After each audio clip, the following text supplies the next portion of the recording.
Então, voltando aqui à nossa pauta da DPF, acho importante agradecer o convite também do doutor André de Seixas, porque os resultados não são apenas na segurança pública, são também em toda a nossa economia. Então, eu queria ouvir o senhor André de Seixas, diretor-presidente da Logística Brasil e vice-presidente do Instituto Todos pelo Rio. Boa tarde a todos. Senador Flávio Bolsonaro, senador Portinho, que está online, agradeço o convite, agradeço a iniciativa, agradecemos a iniciativa, né? Tanto a Logística Brasil como o Instituto Todos pelo Rio. Deixamos o Instituto Todos pelo Rio à disposição da sua comissão. Foi um instituto criado recentemente, com lideranças de setores do Rio de Janeiro, e ele começa ali naquele problema do BRT Transbrasil, naquele caos ali que ia se criar. Unimos as entidades e estamos aqui para prestar total apoio à polícia, né? E agradeço também, cumprimentos demais parlamentares, deputados, nossas autoridades policiais, dizendo de início, né, nós acreditamos na nossa polícia, nós confiamos na nossa polícia, porque na hora do problema eu não vou ligar para um juiz, eu não vou ligar para ninguém, eu vou ligar para a nossa polícia. Nós acreditamos muito na nossa polícia militar, na nossa polícia civil. Então, e principalmente porque nossas forças policiais enfrentam duas guerras, né? A do dia, onde os policiais saem, né? Eu confesso que nunca escutei um estampido de projetil de fuzil no meu ouvido. Deve ser muito difícil todo dia acontecer isso, né? Chuva de balas sem economia, né? A gente viu ali o vídeo passado pelo delegado, quantidade de bala no chão, né? Deve ser complicado. E a gente admira cada vez mais esses guerreiros que vão para a rua e não sabe se vão voltar. Todos são pais de família, todos têm seus filhos, suas esposas, alguns já avós, estão aí na guerra, combatendo. Eu tenho amigos meus em locais de recursos especiais, né, nas operações especiais, já estão com idade avançada e estão ali na guerra. Não desistem, fazem por amor. E a gente, quando conhece essas unidades, né, e não conhece pela imprensa, porque essa é a segunda guerra que tem que ser disputada, né, que é a guerra informacional. É receber a acusação de que um cidadão foi baleado, né, quando nem a direção que veio o tiro é impossível ser da polícia, mas fica para a polícia. Então, essa guerra informacional que se enfrenta no dia seguinte, que é a ressaca da... Isso é violento, né? Então, a gente aqui agradece muito às nossas forças policiais, agradeço ao secretário Vitor César, que já até me recebeu no gabinete dele para me explicar as coisas, porque a gente tem que aprender, né? Se a gente quer defender o nosso Estado, a gente tem que aprender. E vou passar o primeiro slide, por favor. E fazer uma pergunta, né? Por que se a decisão tomada até aqui no curso da DPF 635, ela é tão boa, né? Por que não serve para outros estados, né? Por que não aplicar? Porque é só o Rio de Janeiro que tem domínio de território, né? Eu acho que não temos que pensar nisso. Não, ela não é boa. Definitivamente ela não é boa, a gente vai passando por isso. A gente não pode afirmar que, obviamente, que o STF é responsável pela toda aquela questão histórica da criminalidade aqui no Rio de Janeiro, como muito bem colocou o nosso secretário. Contudo, a situação da DPF 635 piorou e muito a situação da segurança pública no Rio de Janeiro, né? Eu grifei até ali a questão das operações e ações policiais, mas o secretário que me explicou essa diferença já falou. Por que a gente colocou isso aqui, senador? Porque nós notamos, né, Felipe? Nós tivemos 2 audiências no STF. Levamos 80% do PIB do Rio de Janeiro em entidades. Estava lá representante do supermercado, Todos pelo Rio, representante do transporte, Firjan, todo mundo lá. E nós notamos um STF preocupado. A culpa não é minha. Eles estão preocupados. Estão preocupados porque estão sabendo, porque toda vez que... E a gente viu isso, né, no dia da leitura do relatório, essa preocupação da Corte em se esquivar dessa responsabilidade, de não recair sobre... Esquivar não, de não recair sobre ela essa responsabilidade, há uma preocupação. Porque a gente nota em alguns ministros que realmente estão entendendo que o Rio de Janeiro está chegando atingindo todos os limites, né, possíveis, né, de uma vida minimamente digna para a sua população. Isso até agora não chegou na Zona Sul, mas vai chegar. É uma questão de tempo, já está na Zona Oeste. Ela está invadindo, ela vem para a Barra, ela vai para a Zona Sul. E talvez na hora que chegue na Zona Sul, né, e aí eu vou falar aqui mais uma vez, a polícia, na nossa opinião, ela entra quando tudo deu errado. E se a gente for parar para avaliar, e fizemos até um evento aqui em Brasília sobre a responsabilidade da municipalidade com a segurança pública. Fizemos isso com o promotor público, com nossas forças policiais. O quanto o município poderia ajudar na segurança pública? Barricada, porque uso do solo. Ah, mas eu não tenho segurança. Como? Chama a força de segurança. Cadê a atuação da prefeitura? Pelo contrário, e aqui com todo respeito, agora o nosso prefeito fez a Prefeitura do Rio entrar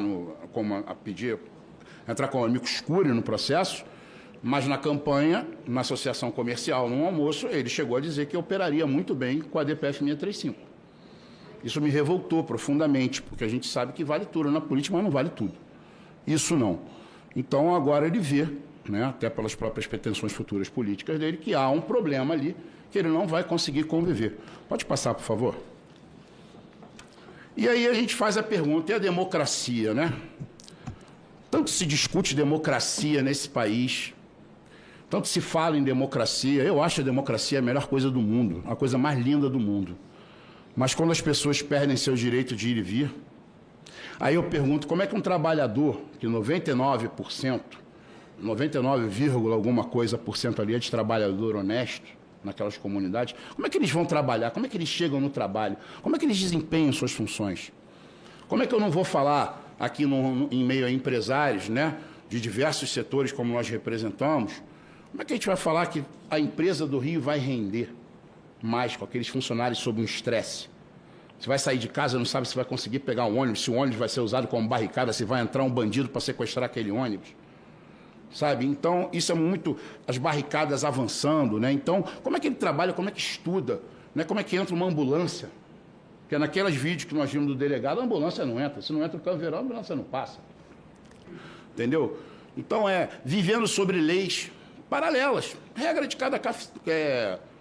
cada facção. Né? As barricadas, né? Não pode receber produtos, sua residência, a ambulância tem mesmo visita. É tudo controlado pelo tráfico. A vida dessas pessoas, nós estamos falando de 3 a 4 milhões de pessoas com avanço. São 3 a 4 milhões de brasileiros vivendo sem democracia. Que democracia que eles têm, eu pergunto? Por qual democracia está se lutando com essa DPF? Para que essas pessoas fiquem cada vez mais reféns de bandidos? Porque é isso que está acontecendo. Nós estamos aqui preocupados com o lado humano das nossas forças de segurança e o lado humano das pessoas que ali moram. Então a gente fica se perguntando, que democracia, né? Paga, olha, obrigado a consumir os produtos, já foi falado aqui, é gás, é pão, é transporte, é energia elétrica. Hoje a droga lá não dá mais, não é mais o recurso principal. Foi falado aqui. Então elas são obrigadas, cadê o poder de escolha, né, que a gente tem da concorrência, de buscar o melhor serviço? As concessionárias estão sendo... os cabos delas começam a se arrebentar no meio da rua, porque já tem barricada. E até sobre barricada eu queria fazer um parênteses sobre ONGs. Recentemente, para conter, né, o roubo de carga, ali na Maré foram colocados aqueles blocos New Jersey. Bloco Jersey, né? E engraçado que a ONG foi reclamar da barricada do Estado. Aí você anda mais um pouquinho, tem uma barricada ali do tráfico. Aquela barricada, ela não entra na reclamação. Aquela pode, foi redutor de velocidade. Nem barricada era, boa, Felipe. Foi redutor de velocidade. Porque, para dar tempo do policial tentar recuperar sem entrar ali, dar um tiroteio e morrer alguém, vai falar, foi excepcionalidade? Carreta não entrar, exatamente. Obrigado, secretário. Então, assim, é a democracia que não existe. As pessoas estão sendo expulsas de casa para vagabundos de outro estado morar. Tem acontecido isso e a imprensa tem registrado. expulsas das suas casas. Aquelas que, por exemplo, receberam uma casa de herança, não tem a documentação em dia, são expulsas direto. Isso está acontecendo no Rio de Janeiro, num Estado democrático de direito. Para eles não tem, né? As pessoas não têm liberdade de expressão, liberdade de pensamento, consciência de religião, complexo de Israel. As religiões de matriz afrodescendente não podem exercer sua religião. Cadê a democracia? Cadê o respeito à nossa Constituição? Será que ninguém vê isso? Eu só vou ficar em democracia, em discussão política? Eu não vou ver a situação dessas pessoas? O que vocês estão defendendo? Porque eu garanto, se a gente chegar para um morador, conversar num particular, longe do risco de um traficante ouvir, ele vai falar para mim, eu prefiro o Estado. Eu prefiro que o município tenha que assumir sua responsabilidade e venha aqui. Porque para o serviço entrar, vai ser duro, do jeito que está hoje. Não vai ser fácil, teremos colaterais. É como se diz, não vai dar para curar esse câncer com morfina. Vai ser difícil. E se a gente não tiver isso, consciência de que qualquer um de nós que transite pelo Rio de Janeiro, todo mundo que transite ali, na Zona Sul, ainda está blindado, porque é onde se dá valor. Mas você vai para a Zona Norte, como eu transito, como o Felipe transita, como todo mundo transita, corre risco de vida, de morte. Corre risco. Então todo mundo aqui, ninguém está falando, você não mora. Não, a gente corre risco. Todo mundo vai correr mais risco para enfrentar isso aí do jeito que está. E está muito ruim. Então a gente tem aí os pagamentos de taxas, até o ITBI do crime, né? Quando você transmite um imóvel, agora você tem que pagar um percentual. Saiu na imprensa, senador. A gente não está aqui inventando, né? A população sendo vilipendiada nos seus direitos mais fundamentais, né? E as barricadas, né? O aumento de número de reféns. Hoje nós estamos entre 3 e 4 milhões de reféns de bandidos, não gozando de um Estado democrático de direito. Passar, por favor. E aí a gente entra, eu não quero entrar muito na logística, porque eu acho que o Felipe tem mais propriedade para falar, até pelo trabalho brilhante que o Sindicarga faz na segurança pública, né? Então, os bandidos outros de estados pagando hospedagem, se refugiando aqui. Viramos o bunker do crime organizado, né? Agora, essa aqui, os fatos, comunicação das operações aos órgãos, isso, na nossa opinião, só serve para colocar a vida do policial em risco. Eu não sou policial, não sou um especialista em operação policial, até como acredito que o judiciário também não seja. Então, eu me coloco no mesmo passo para falar, mas pelo menos eu me dou o trabalho de ouvir. Todo policial do Rio de Janeiro, todos são muito bons, principalmente em áreas íngremes. A posição de tiro do traficante ela é privilegiada em relação ao policial. É ele que faz o esforço de entrar. Por isso que nós somos melhores que eles. Por isso que o Estado é melhor que eles. Porque não é fácil descer embaixo de bala e já com um aviso, dando tiro de seteira, protegido, largando bala em policial. Onde pegar, pegou. Não largam bala mirando, miram onde pegar, pegou. E a gente vê o número, aquele número de balas ali que o delegado mostrou, aquilo não é tiro com alvo, aquilo é tiro ao esmo. Então,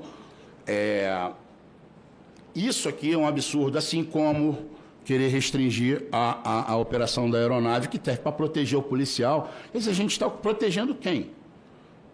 Nós estamos desprotegendo e desprivilegiando os que nos protegem, colocando em vida, mais uma vez, assim como eu, como o Felipe, como o senhor, pais de família, que têm a profissão de policial, que estão ali por amor, porque todo dia você trocar tiro, ouvir estampido de fuzil no seu ouvido não é fácil, ver seu colega baleado, sabe, tem 90% tem medo, tem que ser muito corajoso, muito corajosa para enfrentar aquilo ali, né? Então, a gente tem, como falou aqui o secretário, o delegado, o aumento do número de fuzis. Hoje tem mais fuzil na favela do que pistola. Uma farra do fuzil. Não tem fronteira esse país. Não tem fronteira, não tem polícia de fronteira, não tem nada. Entra de qualquer maneira. As guerras de facções intensificadas, o avanço do Comando Vermelho, tornando a vida das pessoas um inferno. Então, a gente vai ficando realmente preocupado com o que pode sair amanhã daquela decisão. A gente está muito preocupado. Porque achar que, com todo respeito à academia, mas a academia não vive o dia a dia. A academia não vive o dia a dia do policial, não. Só a polícia faz ideia do que ela vive. E a gente vai escutar a polícia, e a gente vai escutar os policiais. A gente faz questão disso e realmente é muito complicado. E aí, por fim, fica aqui nessa página a pergunta: alguém acha que o Estado entrará com serviço? Porque na teoria, o Estado tem que entrar com serviço. Mas antes de entrar com serviço, vai ter confronto.